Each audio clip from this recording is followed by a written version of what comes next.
Bom sábado, igreja.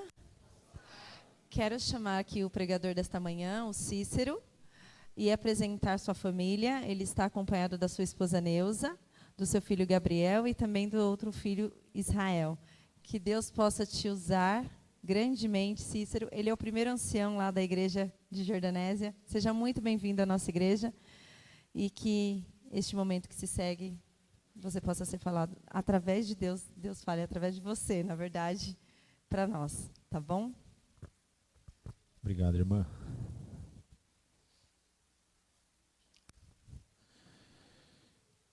Bom, eu saúdo a igreja com a paz do Senhor Jesus e desejo a todos um feliz sábado, abençoado e, acima de tudo, na presença do nosso Deus. Antes de nós iniciarmos a mensagem, eu gostaria de convidar você a mais uma vez curvar a sua fronte, fechar os seus olhos e vamos falar com o nosso Deus. Soberano Deus, eterno Pai, nós mais uma vez nos colocamos na Tua presença, Senhor, com um coração cheio de alegria e gratidão, porque o Senhor nos proporciona nessa manhã estarmos aqui reunidos para louvar e para bendizer o Teu santo nome. Senhor Deus, estamos aqui com duas finalidades. A primeira, já mencionei aqui, é louvar e engrandecer o Teu nome. E a segunda é ouvir a Tua voz, Senhor. Por isso, fale aos nossos corações através da Tua palavra. Esse é o nosso desejo e nós te oramos agradecidos, em nome e por amor do Senhor Jesus. Amém.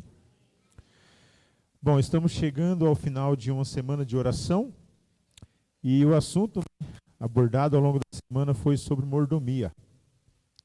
Eu confesso a vocês que eu não tive acesso ao que foi mencionado aqui ao longo da semana, mas eu creio que aquilo que Deus colocou no meu coração é o que Ele quer compartilhar com todos nós nessa manhã.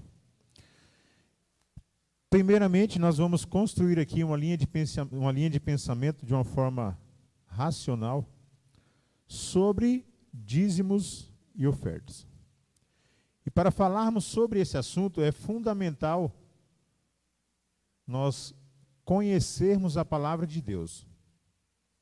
Diante disso, eu preciso perguntar se há alguém aqui nessa manhã que não acredita que a Bíblia é a palavra de Deus. Tem alguém aqui nessa manhã que não acredita que a Bíblia é a palavra de Deus? Por quê? Porque eu não sei se vocês sabem, mas recentemente foi feita uma pesquisa pelo site de uma revista chamada Christianity Today. E nessa pesquisa foram entrevistados cerca de 10 mil pastores de outras denominações. E para o espanto, de todos nós, 85% daqueles pastores que foram entrevistados, eles assumiram que não acreditam que a Bíblia é a palavra de Deus, mas sim que a Bíblia contém a palavra de Deus. E se a Bíblia fosse como estão pregando por aí, se a Bíblia contém a palavra de Deus, a grande pergunta é: qual de nós seria digno de separar aquilo que foi colocado por Deus e aquilo que não foi colocado por Deus dentro da Bíblia? Logo, a Bíblia declara que toda a Escritura é inspirada por Deus. Então, nós, os adventistas do sétimo dia, nós cremos que a Bíblia é a palavra de Deus. Nós cremos que Deus ele se revela para a humanidade. Inclusive, se Deus não houvesse se revelado à humanidade, nós nada conheceríamos a respeito dele. Então Deus, ele escolheu se revelar a todos nós. E Deus, ele se revela de muitas maneiras.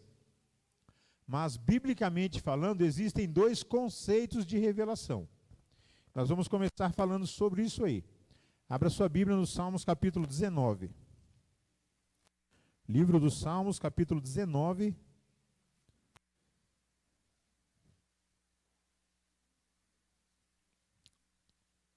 Versículo 1. Qual é o primeiro conceito de revelação que a Bíblia nos apresenta? Diz assim a palavra de Deus: Os céus proclamam a glória de Deus, e o firmamento anuncia as obras das suas mãos. Com isso nós entendemos que Deus ele se revela por meio das coisas que foram criadas. Isso é o que nós chamamos de revelação geral. Por meio da criação, de alguma maneira nós temos um vislumbre do Deus Criador. Então Deus ele escolheu se revelar não de uma maneira específica, mas de uma forma geral, por meio daquilo que foi criado por Ele próprio. Um outro verso que nos ajuda a compreender melhor sobre esse assunto está em Romanos. Pode abrir a sua Bíblia aí, vocês vão perceber que eu gosto bastante de abrir a Bíblia. Romanos capítulo 1.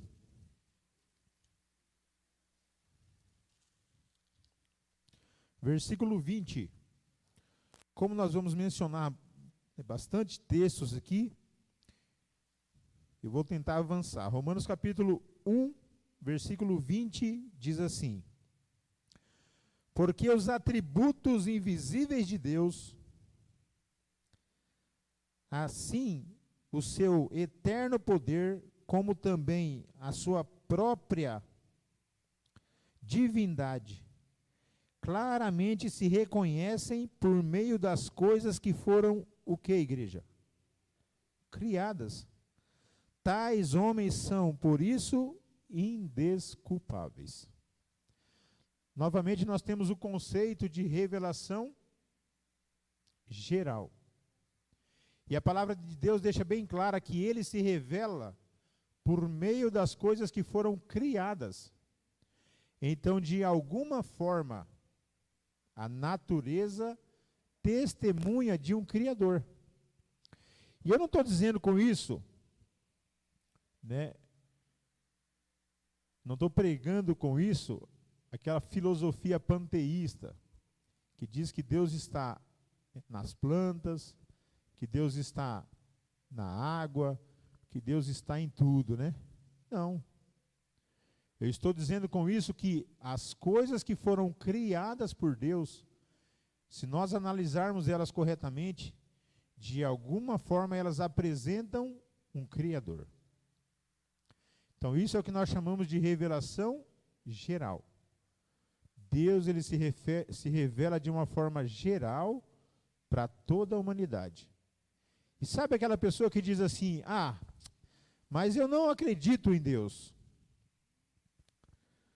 Infelizmente a palavra de Deus declara que essa pessoa não terá desculpas para afirmar isso, pois tudo ao nosso redor revela de um Criador.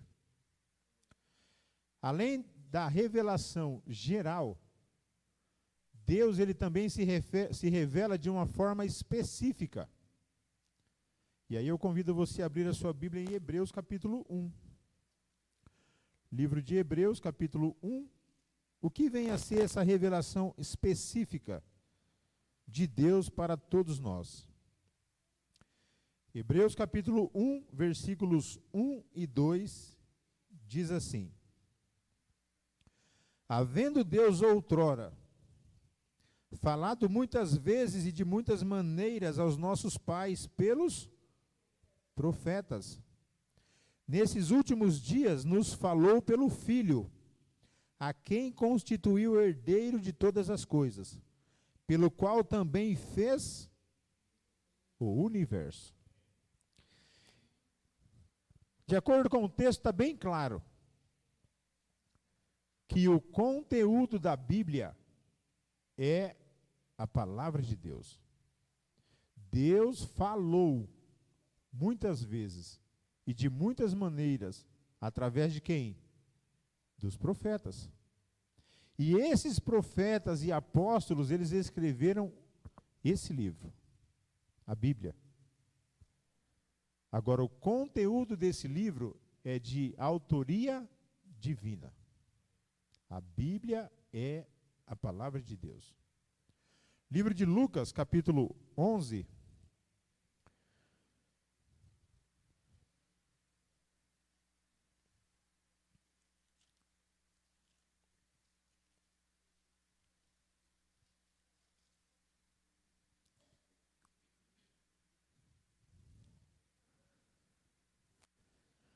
Lucas capítulo 11, no versículo 28.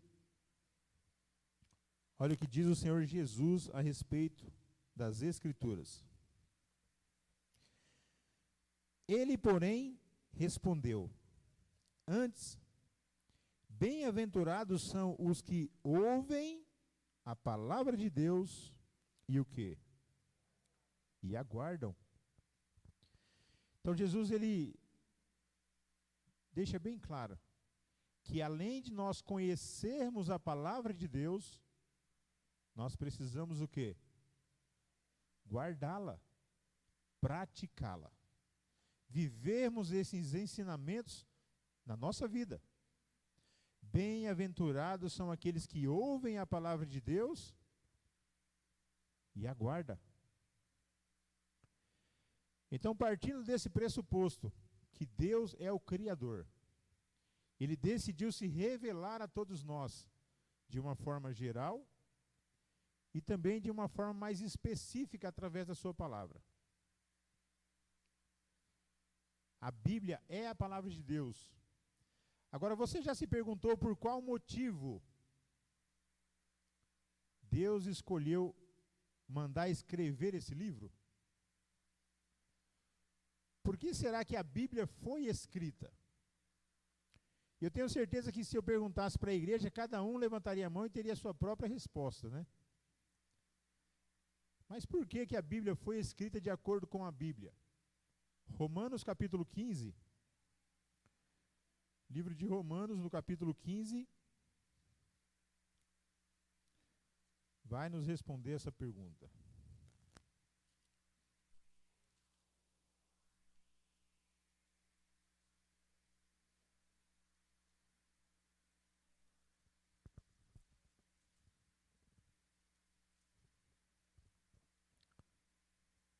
Romanos capítulo 15, versículo 4, diz assim: pois tudo quanto outrora foi escrito, para o nosso ensino foi escrito, a fim de que pela paciência e pela consolação das Escrituras tenhamos. Então, se a Bíblia é a palavra de Deus, tudo que se contém nesse livro foi escrito, foi colocado aqui para o nosso ensino. Por isso Jesus diz: bem-aventurados são aqueles que ouvem as palavras de Deus e aguardam. Agora, você já se perguntou qual é a primeira informação ou a primeira mensagem que a Bíblia tem para o povo de Deus? Qual é a primeira informação que Deus fez questão de colocar na Bíblia? É tão simples e tão conhecida que nós não precisamos nem abrir a Bíblia lá, né? Gênesis capítulo 1, versículo 1, que diz lá: no princípio criou Deus os céus e a terra. Então, a primeira informação que nós devemos aprender com a Bíblia é a informação de que nós temos um Criador. Nós não somos frutos de um processo evolutivo. Nós somos frutos das mãos de um Criador. Alguém que criou todas as coisas, pelo seu infinito amor e poder. No Salmos 24, e abra sua Bíblia lá, livro dos Salmos, capítulo 24.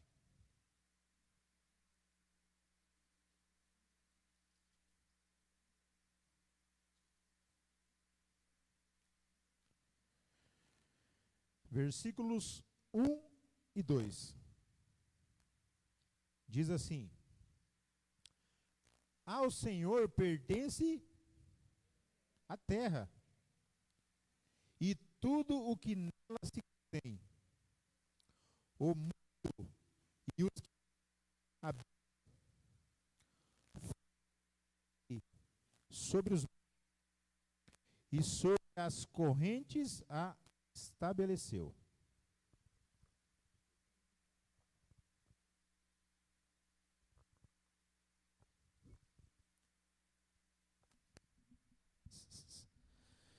Vamos lá. Estou tentando cortar aqui, mas vai dar certo.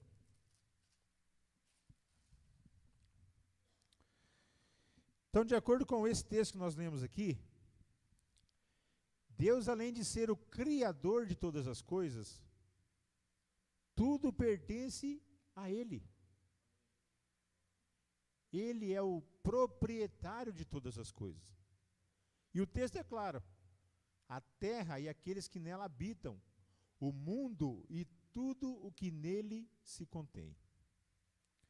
No livro de Ageu, capítulo 2, abra sua Bíblia lá, e se você tem dificuldades para encontrar Ageu, um livrinho pequeno, vai até Mateus e volte 3 livros. Você vai chegar até Ageu.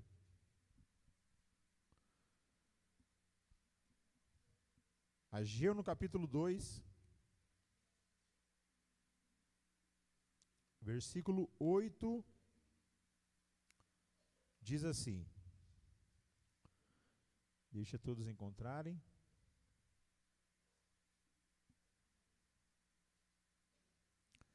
Ageu capítulo 2, versículo 8, diz assim: minha é a prata, meu é o ouro. Quem é que disse isso?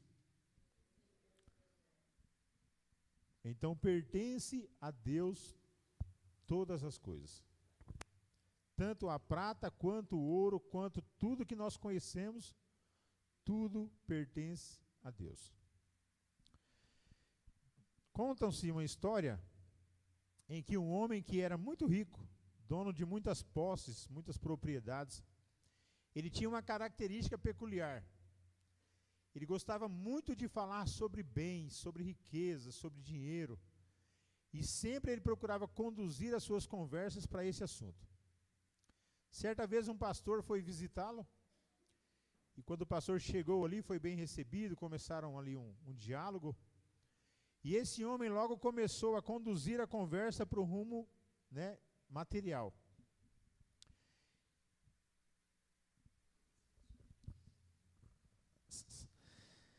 Bom, começaram a conversar ali, aquele homem tomou a frente da conversa, e ele foi contando sobre tudo que ele tinha, como ele conseguiu adquirir, sobre o dinheiro que ele tinha, os bens, as empresas, sobre tudo. Depois de uma meia hora de conversa, o pastor não havia aberto a boca ainda, só quem falava era aquele homem. Então ele percebeu que o pastor não tinha falado nada, e ele disse assim: então, pastor, como é? O senhor não vai falar nada? Só eu que falo. Aí o pastor respirou fundo e disse assim: eu gostaria de te mostrar uma coisa. Vem comigo até aqui próximo dessa vidraça. Aí conduziu o homem até a frente de uma vidraça, uma janela que dava de frente assim com a praça da cidade. E o pastor perguntou para ele assim: o que você está vendo lá fora? E ele disse: bom, pastor, eu não sei onde o senhor quer chegar, mas lá fora eu estou vendo pessoas. Pessoas conversando, crianças brincando. Estou vendo pessoas lá fora. O pastor disse: interessante. Será que você tem um espelho aqui? Me leve até um espelho. E ele falou: bom, pastor, não sei onde o senhor quer chegar com essa conversa, mas tem um espelho aqui. O pastor então posicionou aquele homem bem na frente do espelho e disse para ele assim: e agora, o que você está vendo? Como assim, pastor? É óbvio que quando eu olho no espelho eu me vejo, eu estou vendo o meu reflexo.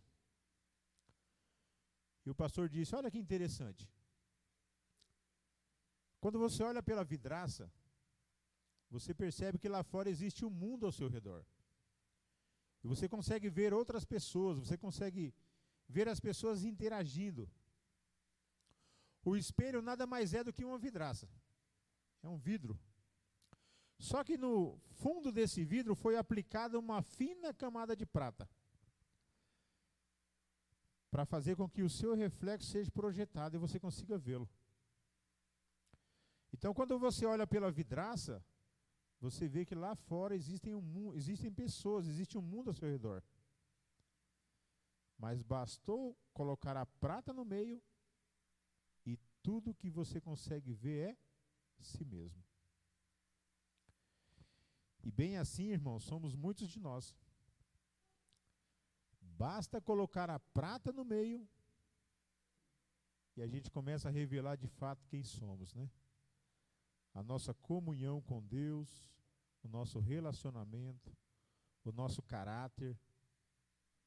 Basta colocar a prata no meio e isso começa a se destacar. E quando nós falamos sobre dízimos e ofertas, primeira coisa que vem à mente é dinheiro, né? E mais um irmão aí falando de dinheiro na igreja. Não sei se vocês sabem, mas Jesus contou muitas parábolas. E entre tudo que Jesus contou, eu creio que a parábola mais triste, ou a única triste, na verdade, né? É a do jovem rico. Porque se você prestar atenção nessa parábola, você vai ver que nas parábolas sempre alguém chegava até Jesus com um problema. E Jesus resolvia o problema. E a pessoa saía transformada, uma nova pessoa. Mas o jovem rico não, ele chega até Jesus, Jesus percebe que ele tem um problema, mas de todas elas ele é o único que sai pior do que quando ele chegou. E a Bíblia constantemente diz que Deus ele quer o quê? O nosso coração. Filho meu, dá-me o teu coração. Então, quando nós falamos sobre dízimos e ofertas, nós estamos falando sobre coisas materiais, mas sim sobre adoração. Existe um princípio por trás disso. E Jesus, enquanto esteve nessa terra, ele falou sobre muitos assuntos. Ele pregou, curou, ensinou.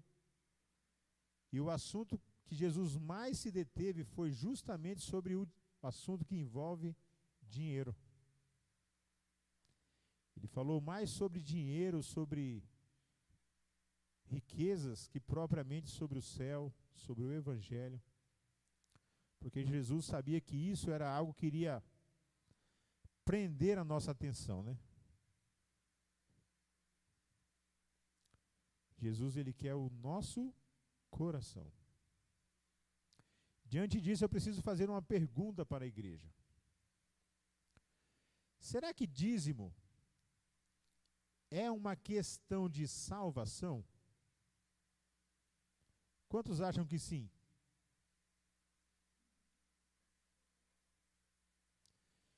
Eu percebo que pouquíssimas pessoas acham que dízimo é uma questão de salvação.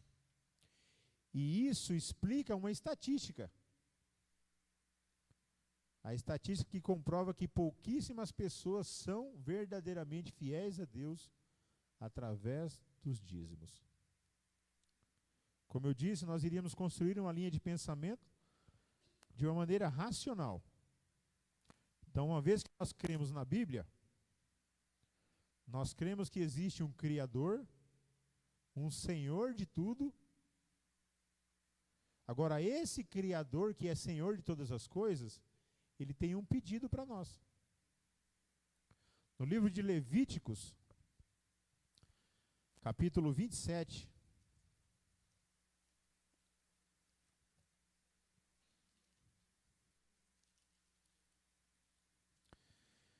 Levíticos capítulo 27, versículo 30.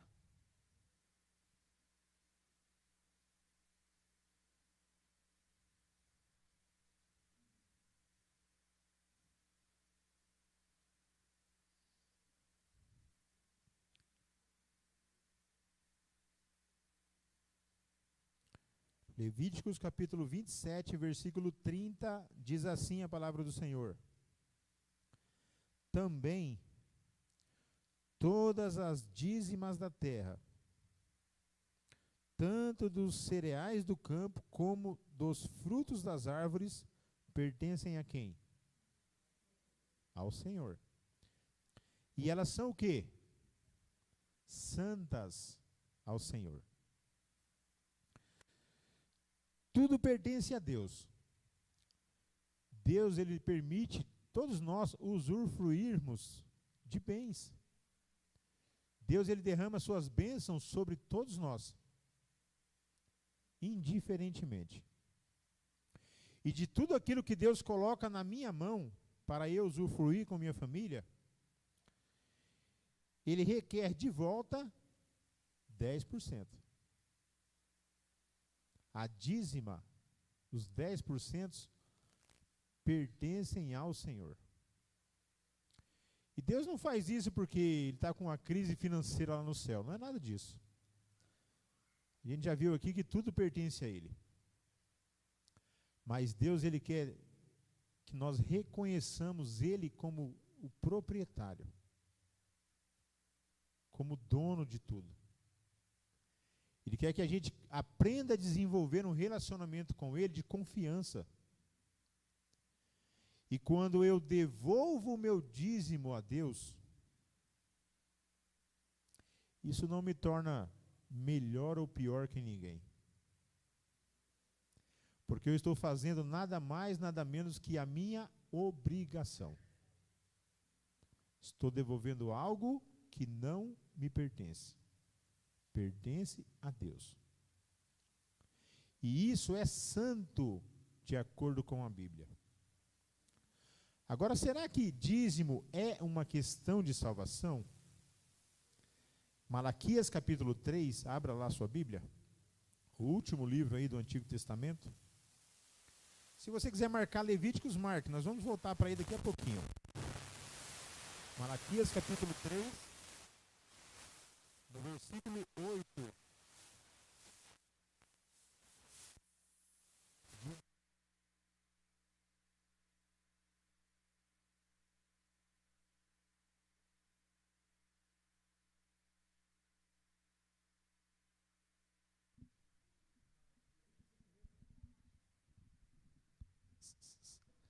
Diz assim: roubará o homem a Deus? Todavia vós me roubais e dizeis: em que te roubamos? Nos dízimos? Vocês percebem que Deus, ele usa aqui um verbo forte, né? Roubar.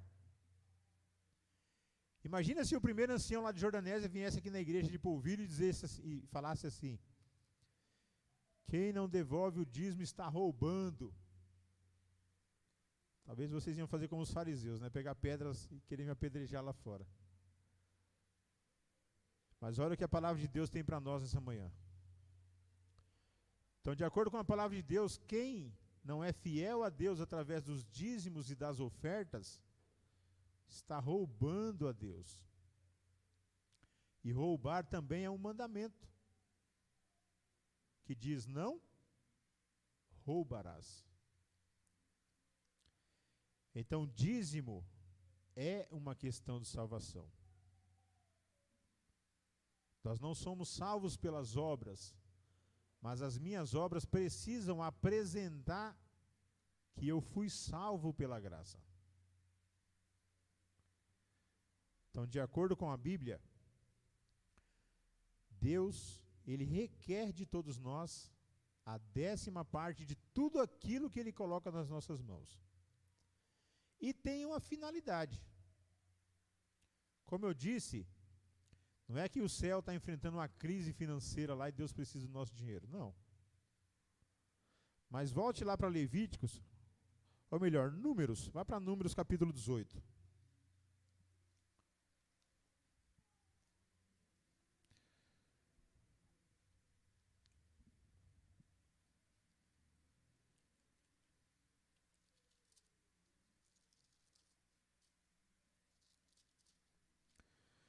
Números capítulo 18, versículo 21. Com qual propósito Deus requer esses 10%, o dízimo, a 10ª parte? Números capítulo 18, versículo 21 diz assim: aos filhos de Levi dei todos os dízimos em Israel por herança, pelo serviço que prestam, serviço da tenda da congregação. Quando Deus ele estabeleceu o dízimo, ele tinha um propósito. Deus ele sabia que o evangelho precisaria ser pregado. E no Antigo Testamento o evangelho ele é pregado através de símbolos, principalmente através do santuário. E na manutenção do santuário, Deus estabeleceu a tribo de Levi. Eles eram responsáveis por tudo que acontecia ali no santuário, inclusive pelo serviço sacrificial, o serviço de sacrifícios, que apontava para quem? Para o Messias. Então, os levitas, eles receberam a responsabilidade de pregar o evangelho no Antigo Testamento.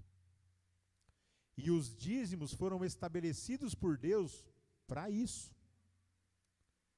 Aos filhos de Levi eu dei todos os dízimos, pelo serviço que eles prestam na casa do Senhor.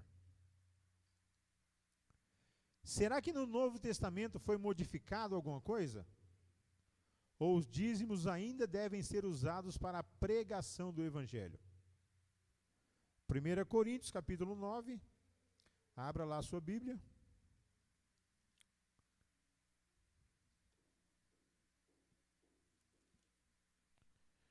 Primeira Coríntios, capítulo 9, versículos 13 e 14.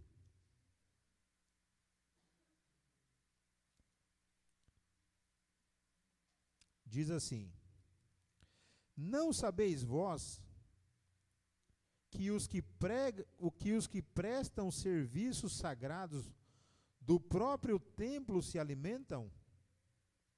E quem serve ao altar, do altar tira o seu sustento? Assim ordenou também o Senhor. Aos que pregam o evangelho, façam o quê? Vivam do evangelho. Então os dízimos ainda devem ser usados na pregação do evangelho. Quem estabeleceu isso? Deus. É uma coisa que foi o próprio Deus quem estabeleceu. Ah, irmão, mas hoje a gente vê aí os dízimos sendo usados de várias formas. Eu preciso fazer a minha parte. Aquilo que Deus estabeleceu na sua palavra. Se lá na frente alguém desviar esse dízimo para algum outro propósito, pode ter certeza que essa pessoa vai ter que prestar contas a Deus. Mas eu estarei em paz, porque eu fiz a minha parte. Ah, irmão, mas eu posso pegar o meu dízimo, porque eu não estou me dando muito bem, né, com o tesoureiro da igreja ou com a tesoureira.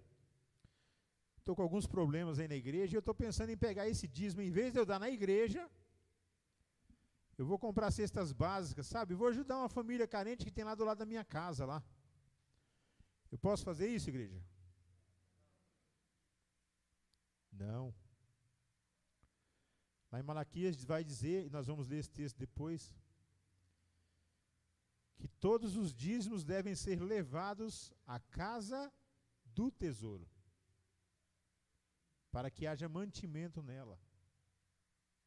Ah, mas eu posso pegar o dízimo então e fazer reformas na igreja, pintar a igreja, colocar um bebedouro novo, arrumar o som? Posso? Com o dízimo? A palavra de Deus é bem clara. Os dízimos foram estabelecidos para a pregação do evangelho. Essa é a finalidade dos dízimos. Ah, mas então como que a gente vai fazer as outras coisas que a igreja precisa? Aí vamos para a segunda linha de pensamento. Enquanto nós devemos adorar a Deus como Criador, por ter criado todas as coisas, e reconhecermos esse Criador através dos dízimos, a palavra de Deus diz também que esse Criador um dia, ele se entregou por cada um de nós. Ele se entregou como uma oferta voluntária. E a Bíblia usa essas palavras. Então, além de nós adorarmos a Deus como Criador, nós também devemos adorá-lo como nosso Redentor. E se nos dízimos eu apresento a minha adoração, prestem atenção. Na oferta, eu apresento a minha gratidão. Gratidão por tudo que Deus coloca nas minhas mãos e por tudo que Ele fez e faz e fará na minha vida. Então a Bíblia não fala apenas de dízimos, mas também do quê? De ofertas. Roubará o homem a Deus? Todavia vós me roubais e dizeis, em que te roubamos?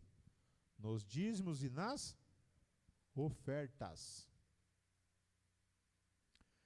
Enquanto que os dízimos, nós temos uma porcentagem exata. Dízimo não é 9% do que eu ganho. Dízimo não é 5%. Ah, esse mês, né, o telefone veio caro aqui, a conta, aí eu só vou poder dizimar 5%. Não.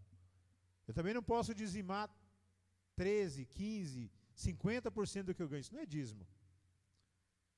Não existe o 13º do dízimo, o trízimo, não existe. Dízimo é 10% daquilo que Deus coloca nas nossas mãos. Foi Ele quem estabeleceu. E ofertas? As ofertas são quantos por cento? A Bíblia. Livro de Deuteronômio, capítulo 16.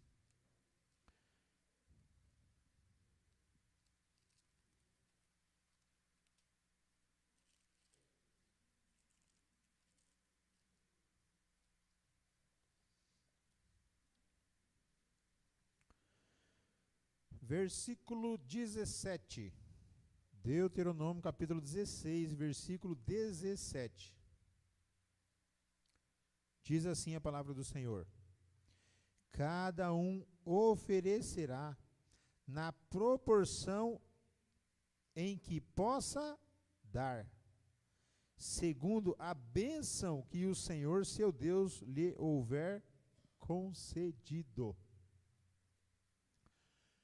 Então nós não temos um valor estabelecido para as ofertas, irmãos.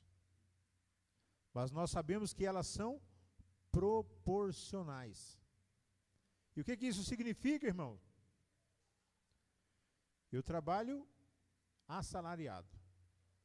E todo mês eu tenho um valor X na minha conta, que a empresa deposita na minha conta. Mas um determinado mês, Deus me abençoa mais ainda. E eu faço algumas horinhas extras. É claro que no final do mês o ordenado vai vir um pouquinho a mais.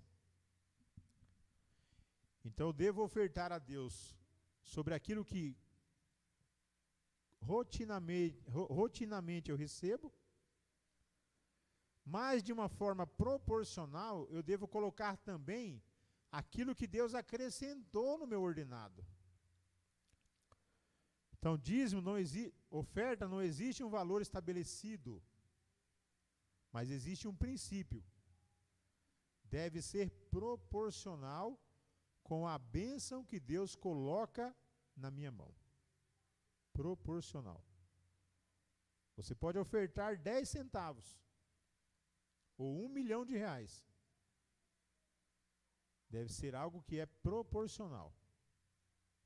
Além disso, lá em Provérbios capítulo 3, vamos para Provérbios capítulo 3. Estou já aqui caminhando para o final. Provérbios capítulo 3. Versículos 9 e 10.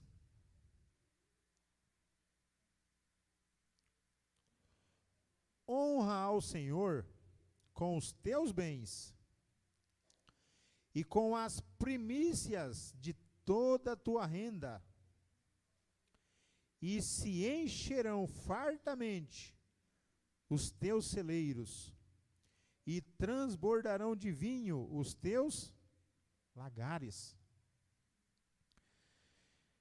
A palavra de Deus deixa bem claro que nós devemos honrar a Deus com as primícias de toda a nossa renda. Então, o que é correto a fazer? É quando Deus nos abençoa e essa bênção chega à nossa mão, a primeira coisa que nós deveríamos fazer, confiando que Deus vai suprir as nossas necessidades, é separar os 10% que não nos pertencem e depois já separar também uma oferta de gratidão a Deus por tudo aquilo que Ele colocou na minha mão e entregar para Deus. Aí com o restante é que eu vou pagar as minhas contas, fazer as minhas compras. Esse é o princípio. E se nós praticarmos isso, irmãos, a promessa de Deus é que os nossos celeiros serão fartos. Fartos. E talvez eu diga isso para alguém que passa por uma dificuldade financeira nessa manhã. Afinal de contas, o mundo vive uma crise financeira. Mas eu desafio você a fazer um propósito com Deus. Eu desafio você a ser fiel a Deus através dos dízimos e das ofertas. E você vai ver que a sua vida, ela vai ser transformada pelo poder de Deus. No livro de 2 Coríntios, capítulo 9, fala mais um pouquinho sobre as ofertas. 2 Coríntios, capítulo 9.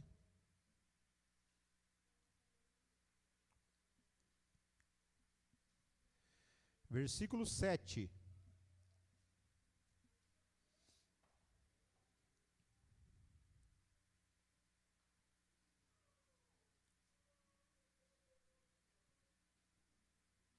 Amém? Diz assim: cada um contribua segundo tiver proposto no coração, não com tristezas ou por necessidade, porque Deus ama a quem dá com. Então, se você pretende começar a dizimar, a ofertar, por uma necessidade, por uma obrigação, nem faça isso.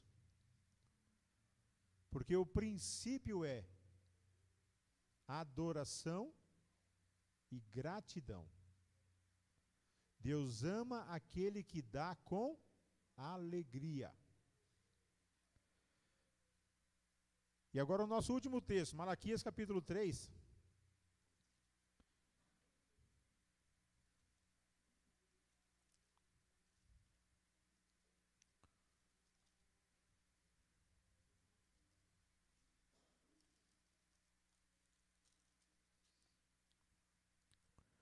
Versículo 10.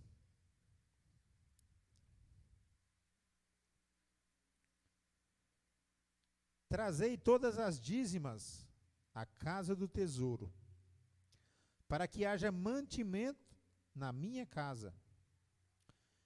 E provai-me nisto, diz o Senhor dos Exércitos, se eu não vos abrir as janelas do céu, e não derramar sobre vós bênçãos sem medida.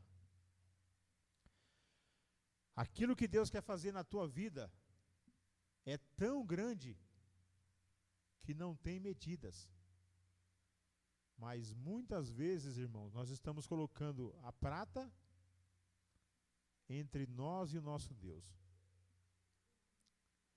Então o convite de Deus nessa manhã é que nós possamos nos voltar para Ele, reconhecendo que Ele pode sim suprir todas as nossas necessidades. Ele pode, irmãos. Nós é que precisamos aprender a confiar nesse Deus. E eu finalizo a mensagem dessa manhã com uma história para vocês. Eu conheci um garotinho, 9 aninhos de idade. Vivia dentro da sua casa ele, a sua irmã mais nova, a sua mãe e o seu pai. Eles eram em 5 irmãos, mas os 3 mais velhos já haviam casado e ido viver as suas vidas. Esse garotinho, todos os anos, no final do ano, ele se enchia de alegria. Por quê? Porque a família inteira se reunia. Nós temos esse costume até hoje, né? Vai se aproximando ali o final do ano, Natal, e as famílias se reúnem. Esse garotinho, todo final de ano, ele tinha a família reunida, bem risada, mas ele tinha frango assado e macarronada. Todo final de ano. Até que, um belo dia, esse garotinho se acordou por volta das 4 horas da manhã. A mãe estava aos prantos na sala. Sem saber o que estava acontecendo, ele tinha 9 anos de idade. Ele saiu do quarto e foi em direção à sala. E quando ele chegou na sala, ele se deparou com a mãe de joelhos ao chão chorando, a irmãzinha mais nova abraçada com a mãe, e ele viu o pai de costas, com 2 bolsas na mão, indo embora de casa para nunca mais voltar. Durante dias aquela família chorou, sentindo a falta do pai. A mãe, inconsolada, não sabia o que fazer com 2 filhos pequenos. Ela doente, não tinha como trabalhar.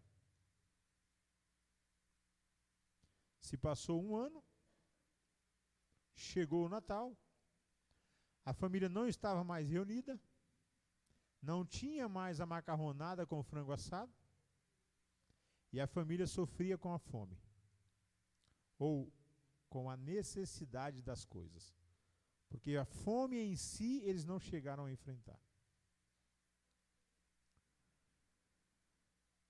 O tempo foi passando, e 1 ano após a separação, o irmão mais velho daquele garotinho foi assassinado.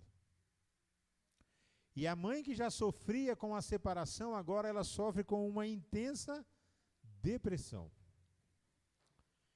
E eu digo para vocês que a depressão é a doença mais terrível que eu conheço. Porque a depressão, ela rouba de você a vontade de viver. Aquela mãe foi lançada em cima de uma cama e ela não tinha forças nem para se levantar e ir ao banheiro. E agora aquelas 2 crianças, sozinhas, tinham a responsabilidade de criar a mãe, de cuidar da mãe. Ele agora com 10 anos e a irmãzinha com 9 anos. Várias e várias casas que eles iam, as pessoas fechavam as portas e as janelas na cara deles, imaginando que eles iam ali para pedir alguma coisa. Aquele garoto, quando ele chegou aos 11 anos de idade, sem ver uma solução, ele decidiu começar a usar bebida alcoólica, na intenção de fugir da dor que ele sentia. E aí vai um recado para os jovens: não cometam esse erro. A bebida alcoólica, as drogas, elas podem te deixar anestesiado, mas elas não podem curar a sua dor. E aquele jovem agora, aquele garoto que se tornava um jovem, ele ficou tão dependente do álcool que dias e dias ele chegava a dormir nas ruas, nas calçadas, alcoolizado. Até que um dia, sem ter mais esperança alguma, ele decidiu ir para São Paulo. Vim para São Paulo. Em busca de uma vida melhor, de melhores oportunidades. E a intenção também era dar uma vida melhor para sua mãe. E ele veio. Só que quando a gente vai para a cidade grande, me desculpe se eu estou demorando muito ali, mas estamos concluindo já. A gente cria um sentimento de que a gente não quer voltar como nós saímos. Ah, eu quero voltar, mas é quando eu estiver por cima ali, bom, né? Bem. Não é assim? E muitas vezes isso se aplica também a pessoas que se desviam dos caminhos de Deus. E ela pensa assim, eu não posso voltar do jeito que eu estou aqui. Eu tenho que melhorar primeiro. Não. Deus diz assim, venha como você está. Cansado, sobrecarregado. Aquele garotinho ficou 10 anos sem ir ver a sua família, com vergonha. Até que um dia ele ficou doente. E foi desenganado da vida. Então, uma única vez que ele orou a Deus, ele disse assim, Senhor, se o Senhor realmente existe, me permite ir pelo menos uma última vez ver a minha mãe. Ele melhorou da sua enfermidade, sentindo a melhora, ele disse, bem, agora eu vou ver a minha família. E ele se planejou. 3 meses depois era o Natal. Então ele foi. Mas antes de ir, ele pensava assim, bom, tem 10 anos que eu não vou lá ver eles. Com certeza eles vão imaginar que eu abandonei todos, virei as costas, fui embora.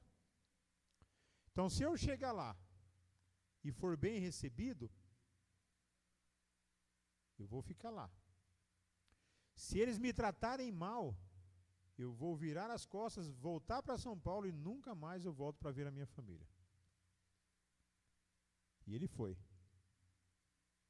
Para a surpresa dele, aquela garotinha de 9 anos de idade, ela havia tido um encontro com Jesus. Agora uma mulher formada, casada, e ela era adventista do 7º dia. Ela e a sua mãe. E quando ele chegou no portão, a mãe lá de dentro gritou, meu filho chegou. E saiu correndo, chorando aos prantos para o abraçar. E foi uma coisa linda. E aquela família disse para aquele homem, agora um homem, né? Sobre Jesus. E a única vez na vida que ele teve simplicidade para reconhecer quem era Jesus, é como se Jesus houvesse descido daquela cruz e corrido para o abraçar. Essa história é a minha história. E hoje eu estou aqui pregando para vocês por quê? Porque Deus tem poder para transformar as pessoas. Deus tem poder. E se eu falo para vocês, eu falo com autoridade. Porque se eu vim para São Paulo, e quando eu vim para São Paulo eu não trouxe nada, porque eu não tinha nada. Deus tem me abençoado. Hoje eu tenho, não para me engrandecer, mas para a glória e honra e glória de Deus. Hoje eu tenho uma casa onde eu habito com a minha família. A gente tem um carrinho velho aí fora para sair, pregar o evangelho. E sempre que eu sou convidado, estou pronto para ir. Então eu sou e me considero um homem muito abençoado por Deus. E olha, como eu disse, nós não estamos falando aqui de coisas materiais. A maior riqueza que Deus colocou na minha vida está sentada ali, ó. O nome dela é Neuza. E ela me deu 2 filhos lindos, que eu amo muito. Esse é o maior tesouro. Não adianta de nada eu acumular bens e recursos para ficarem sobre essa terra, se no final eu deixar para trás a minha família. Então que Deus nos dê sabedoria para crescermos espiritualmente, reconhecendo que Ele é o nosso Criador.